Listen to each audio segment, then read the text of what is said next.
Sejam bem-vindos à nossa primeira videoaula sobre o tema Estudo Sistemático das Soluções, Unidades de Concentração. Muito bem, eu sou o professor José Pinheiro da Costa Júnior e essa vai ser a nossa primeira videoaula, onde nós vamos trabalhar de um tema importantíssimo que faz parte desse estudo das soluções, que é a solubilidade das substâncias e logo o coeficiente de solubilidade. Primeiramente, eu vou falar de uma metodologia que eu vou usar neste momento e que eu acho de grande valia para o desenvolvimento deste trabalho. Você, se for meu aluno, você vai ter que participar desta metodologia. Aluno que eu digo institucionalmente falando, visto que sou servidor público do IFPA. Mas se você não for, claro que não precisa participar desta metodologia. Bom, estas leituras elas podem ajudar em muito o aprendiz para a construção de algo que é maravilhoso, que a gente chama de mapas conceituais, que faz parte da avaliação. A aplicação da educação ambiental é extremamente importante, nós vamos aplicar, sugerindo o artigo Toxicidade de Metais em Soluções Aquosas, um bioensaio para a sala de aula, que é da Química Nova Escola, uma revista excelente na área de Química, e Ciência, Tecnologia, Sociedade e Ambiente, assessorada pela aplicação da teoria da aprendizagem significativa de Ausubel.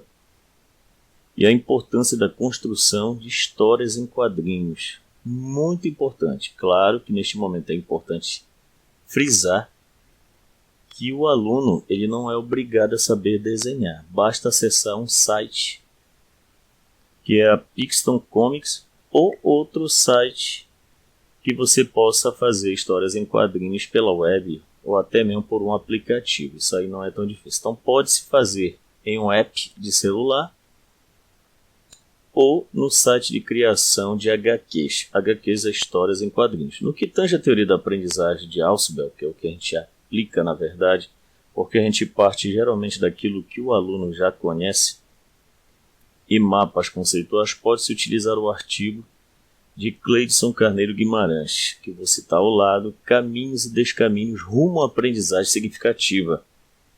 E recomendo também o livro Aprendizagem Significativa, Teoria e Textos Complementares. Claro que muitos não vão ler este livro, mas é importante, principalmente para professores que venham a se utilizar deste material. Este livro é de Marco Antônio Moreira, que explana muito bem essa temática e que foi um livro de excelência na elaboração da minha dissertação de mestrado. Nesta fase, torna-se imprescindível o desenvolvimento de metodologias aplicando as diretrizes da educação ambiental, da ciência, tecnologia, sociedade e ambiente, que no caso desta abordagem devem ser direcionados e são direcionados ao ensino da disciplina de Química. Aqui eu tenho um artigo e um outro artigo. Os artigos que eu falei sobre toxicidade de metais pesados e caminhos e descaminhos rumo à aprendizagem significativa. E o livro Aprendizagem Significativa. E aqui os endereços aonde eles são disponibilizados. Salvo o livro que tem que se comprar. Acredito que não existe em PDF na web. Porém, existem os artigos dele, que esse livro ele é uma compilação desses artigos que estão na web. Então é só citar o nome do autor, Marco Antônio Moreira. Aprendizagem significativa, que você vai encontrar uma porção de coisa interessante. Sempre é bom lembrar. Em que? Para um professor, aqueles que estudam em grupo ou de forma autodidata, pode-se resumidamente fazer. Primeiro, eu particularmente, professor Pinheiro, procuro fazer uma diagnose individual ou coletiva no caso de turmas, salvo se forem turmas que eu já conheço e que passaram pelas minhas mãos.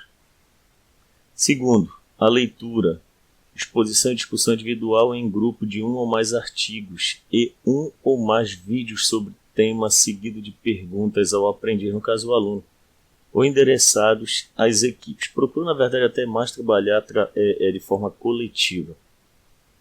Terceiro, aplicação da apresentação PowerPoint, conteúdo e ou vídeos, que já estão acostumados comigo das minhas videoaulas. Existem vídeos, simulações.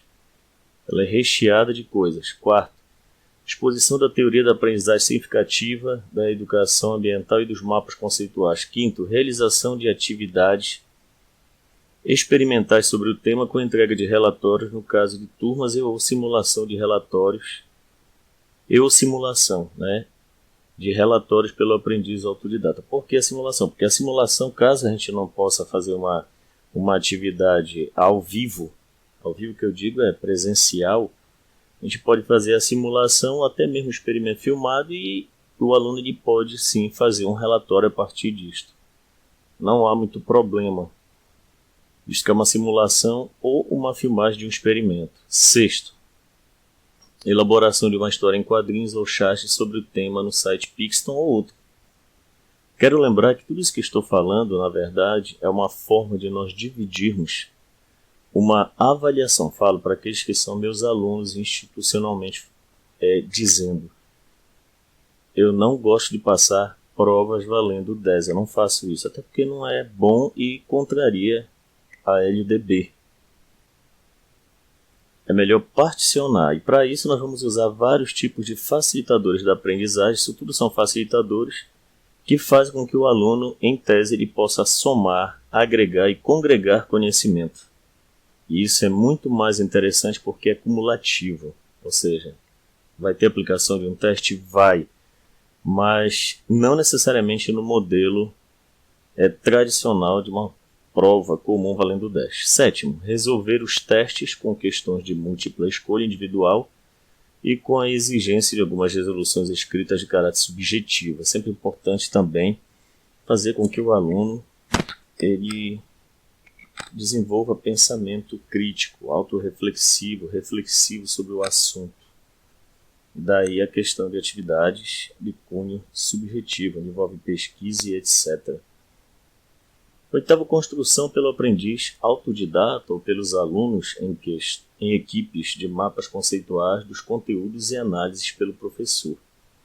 Mapas conceituais também farão parte da análise quantitativa, um somatório para uma média de aprovação. E nono, cálculo do crescimento da aprendizagem aplicando a fórmula CD, crescimento ou decrescimento, que é, na verdade, a média que o aluno obtém, média menos 7 dividido por 7. Por quê? Porque no nosso Instituto Federal, a média estabelecida para aprovação é 7, aprovação direta. Então, se o aluno tirou 9, é 9 menos 7 dá 2 dividido por 7. Vezes 100 seria mais ou menos o crescimento em relação ao limite, que é isso que nós vamos usar como parâmetro. Se tirou menos 5, vamos supor, 5 menos 7 dá um fator negativo dividido por 7, ou seja, seria um decrescimento. E claro que para um professor que esteja acompanhando estas aulas, dependendo da escola, da instituição onde ele está, pode ser 7, 6, 5, etc. Vamos continuar, irmos adiante. Também recomendamos para este projeto de ensino, que é um projeto realmente apenas com proposta pedagógica neste slide, recomenda-se uma sequência didática inicial como descrita no mapa conceitual para esta grade curricular de Química, que é, no caso, soluções. E que nós estamos vindo de estequiometria, onde inicialmente se faça uma avaliação diagnóstica, já falei, ou inicial, realizando-se um levantamento dos conhecimentos prévios dos alunos.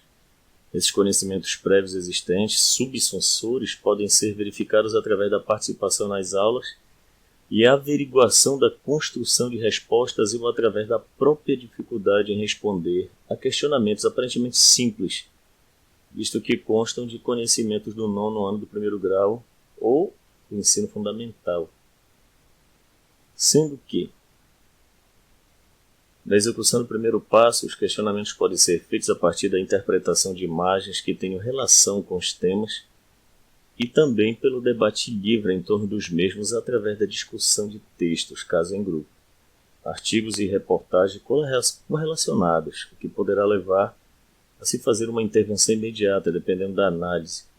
Poderá se aplicar a resolução de situações problema e a prática de atividades experimentais por profissional habilitado, sempre isso, ou acompanhado deste, configurando a diagnose inicial e articulação de conhecimentos prévios. Nessa primeira fase, sugere-se o trabalho individual para o aprendiz autodidata ou não, leitura em casa, ou em grupo, em classe, com a utilização dos artigos como sugestão, abordando soluções em sala de aula, uma experiência de ensino a partir das ideias dos alunos. Ensino de soluções químicas por meio do enfoque ciência, tecnologia e sociedade. Também da Química Nova na escola da Kinesc. QNESC. Pode colocar lá na internet que você vai encontrar. Aqui os artigos. E aqui também os endereços para se acessar. Mas é só pegar e olhar lá. Para os meus alunos eu peço que pesquisem esses 2 artigos. Esses aqui realmente são obrigatórios. Vamos trabalhar também com a elaboração de mapas conceituais produzidos por alunos. Fiz uma pesquisa quando desenvolvi a minha dissertação de mestrado em turmas de edificações.